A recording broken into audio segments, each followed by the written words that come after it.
सोने और चांदी का जादुई महल। बहुत समय पहले की बात है। सहारनपुर नाम के एक छोटे से गांव में कमलेश अपनी पत्नी वैशाली और अपनी बेटी विनीता के साथ रहा करता था और उन्हें अपने गांव से कहीं भी जाने के लिए गांव के बीचों बीच बह रही नदी को पार करके ही जाना पड़ता था। इसलिए नदी के आसपास बसे दूसरे गांव वाले भी नदी को पार करने के लिए नाव वालों का सहारा लिया करते थे। इसलिए नदी के पास हमेशा 3-4 नाव वाले अपनी नाव लेकर खड़े रहा करते थे और जिसे भी दूसरी तरफ जाना होता था तो वो उसे अपनी नाव में बैठाकर उसे नदी पार करवा दिया करते थे, जिसके बदले उन्हें कुछ पैसे मिल जाया करते थे और उन्हीं पैसों से वे लोग अपना घर चलाया करते थे। और उन्हीं में से एक कमलेश भी था जो अपनी पुरानी सी नाव लेकर नदी के किनारे खड़ा रहता था। लेकिन दूसरे नाव वाले कमलेश की नाव पर जल्दी किसी को बैठने नहीं दिया करते थे, जिस वजह से कमलेश की कुछ खास कमाई नहीं हो पाती थी। ऐसे ही आज भी। अरे नाव वाले भैया, मुझे नदी के उस पार जाना है, कितने पैसे लोगे? अरे बहन जी, आपको जो सही लगे वो दे देना। आइए बैठिए। अरे बहन जी, आप कहाँ उस कमलेश की टूटी फूटी नाव में बैठने जा रही हैं? कहीं पता चला रास्ते में ही नाव नदी में पलट जाए और आपकी जान भी चली जाए। इससे अच्छा होगा कि आप मेरी नाव में आकर बैठिए। मेरी नाव बिल्कुल नई और मजबूत है, पर हाँ थोड़े पैसे ज्यादा लगेंगे, लेकिन आपकी जान को कोई खतरा नहीं होगा। अरे भैया, पैसों का क्या है, जान बचेगी तो पैसे तो हम दोबारा कमा लेंगे। इसलिए भैया मुझे माफ करना, मैं तुम्हारी नाव में नहीं बैठ सकती हूँ, मैं तो उस नए वाले नाव में बैठूंगी। इतना कहकर वो महिला दूसरे की नाव में जाकर बैठ जाती है।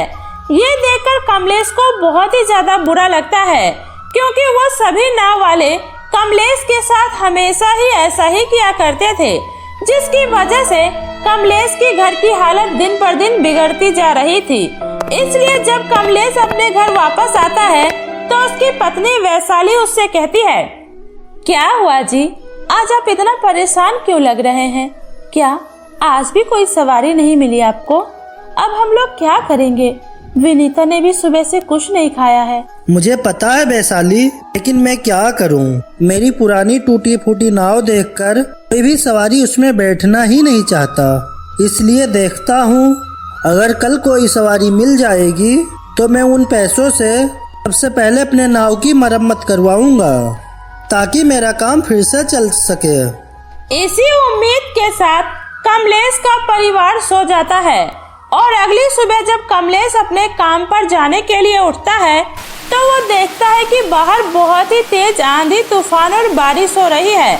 लेकिन कमलेश को फिर भी अपने काम पर जाना बहुत जरूरी था, इसलिए वो फटाफट से तैयार हो जाता है। लेकिन उसकी पत्नी वैशाली उसे इतनी बारिश में बाहर जाने से मना कर रही होती है, लेकिन कमलेश मजबूर था, इसलिए उसे अपने काम पर जाना ही पड़ता है और वो नदी के पास पहुंचकर अपनी नाव के पास खड़ा हो जाता है और बाकी के नाव वाले एक बड़े से पेड़ के नीचे खड़े होते हैं और बारिश रुकने का इंतजार कर रहे होते हैं। तभी वहां पर एक महिला अपने बीमार बच्चे को लेकर आती है और उन नाव वालों से कहती है, अरे सुनिए भैया, मुझे नदी के उस पार जाना है। मेरे बच्चे की तबीयत बहुत ही ज्यादा खराब है और हमारे गांव में कोई डॉक्टर भी नहीं है, इसलिए मुझे नदी के पार बने अस्पताल में अपने बच्चों को लेकर जाना पड़ेगा। इसलिए आप लोग कृपा करके मुझे नदी पार करवा दीजिए। अरे तुम्हारा दिमाग तो नहीं खराब हो गया? इतनी तेज बारिश में भला हम में से कोई अपनी नाव इस नदी में नहीं उतारेगा। इस तूफान के चक्कर में हमारी नाव पलट गई तो आपके चक्कर में हमें भी अपनी जान से हाथ धोना पड़ेगा, इसलिए जाओ यहाँ से। और इस तरह सभी नाव वालों ने उस बेचारी महिला को नदी पार करवाने से इनकार कर दिया। तभी कमलेश उससे कहता है, अरे सुनिए बहन जी, आप मेरी नाव में आकर बैठिए, मैं आपको नदी पार करवा देता हूँ। अरे हाँ जाओ, उस कमलेश की टूटी फूटी नाव में बैठकर जाओ, लेकिन याद रखना इस कमलेश की वजह से तुम्हें अपने बच्चे और अपनी जान से हाथ धोना पड़ेगा। अरे भैया, मैं आपके नाव में बैठ तो रही हूँ, पर आप जरा संभल कर नाव चलाइएगा। मेरे बच्चे की जिंदगी का सवाल है। आप चिंता मत कीजिए बहन जी, मैं आपको सही सलामत नदी के दूसरे किनारे तक छोड़ आऊंगा। इतना कहकर कमलेश उस महिला को और उसके बच्चों को अपने नाव में बैठा लेता है और उनको सही सलामत नदी के किनारे छोड़ देता है। और वो महिला कमलेश को पैसे देकर वहाँ से चली जाती है। लेकिन वहाँ से वापस आते समय बारिश अचानक से बहुत ही तेज हो जाती है और कमलेश की नाव का बैलेंस बिगड़ने लगता है और थोड़ी ही दूर आने के बाद कमलेश की नाव पलट जाती है और कमलेश नदी की गहराइयों में डूबता चला जाता है। लेकिन जब कुछ देर बाद उसे होश आता है तो वो वहाँ का नजारा देखकर हैरान हो जाता है, क्योंकि उसके चारों तरफ बस सोने और चांदी की चीजें ही पड़ी होती है और उसके सामने एक बहुत बड़ा सोने और चांदी का महल भी होता है, जिसे देखकर कमलेश कहता है, हे भगवान, ये मैं कहाँ आ गया? मैं तो नदी में डूब गया था, फिर ये कौन सी जगह है? कमलेश इतना कह ही रहा होता है कि तभी उस सोने चांदी के महल में से एक सुंदर सी जलपरी बाहर निकल कर आती है और कमलेश से कहती है, घबराओ मत कमलेश, ये मेरी जादुई सोने चांदी की दुनिया है जो इस नदी के गहराइयों में बसी हुई है। इसलिए जब तुम डूबते हुए इस नदी की गहराइयों तक पहुँचे तो हमारे जलपरों ने तुम्हें बचा लिया और तुम्हें यहाँ लेकर आ गए।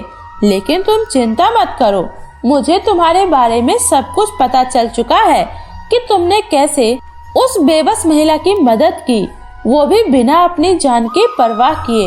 और मैं ये भी जानती हूँ कि तुम्हारा परिवार इस समय बहुत ही ज्यादा मुश्किलों से गुजर रहा है। इसलिए तुम्हारी इस अच्छाई को देखते हुए मैं तुम्हें कुछ देना चाहती हूँ। ये लो, ये सभी सोने और चांदी के आभूषण आज से तुम्हारे हुए। तुम इन्हें बेचकर अपनी गरीबी को पूरी तरह से मिटा सकते हो और अपने आगे की जिंदगी सुकून से गुजार सकते हो। कमलेश उस जलपरी की बात सुनकर बहुत ही ज्यादा खुश हो जाता है और उसकी आंखों में खुशी के आंसू आ जाते हैं और वो कहता है, आपका बहुत बहुत शुक्रिया जलपरी जी, आज आपने मुझ जैसे गरीब पर बहुत बड़ा एहसान किया है। मैं आपका ये एहसान कभी नहीं भूलूंगा। इतना कहकर कमलेश जलपरी की दी हुई जादुई नाव में बैठकर नदी के ऊपर आ जाता है। लेकिन तभी वो देखता है कि उसकी बीवी बच्चे आंखों में आंसू लिए सभी नाव वालों के साथ नदी के किनारे खड़ी होती है। अरे अब ठीक तो है ना? मुझे तो सभी गांव वाले कह रहे थे कि आपकी नाव नदी में पलट गई थी, लेकिन भगवान का लाख लाख शुक्र है कि आप सही सलामत वापस आ गए। बस इसे भगवान का चमत्कार ही समझो वैशाली, जो आज मैं तुम्हारे सामने सही सलामत खड़ा हूँ। इसलिए अब तुम घर चलो, मैं तुम्हें घर पर ही सब कुछ बताता हूँ।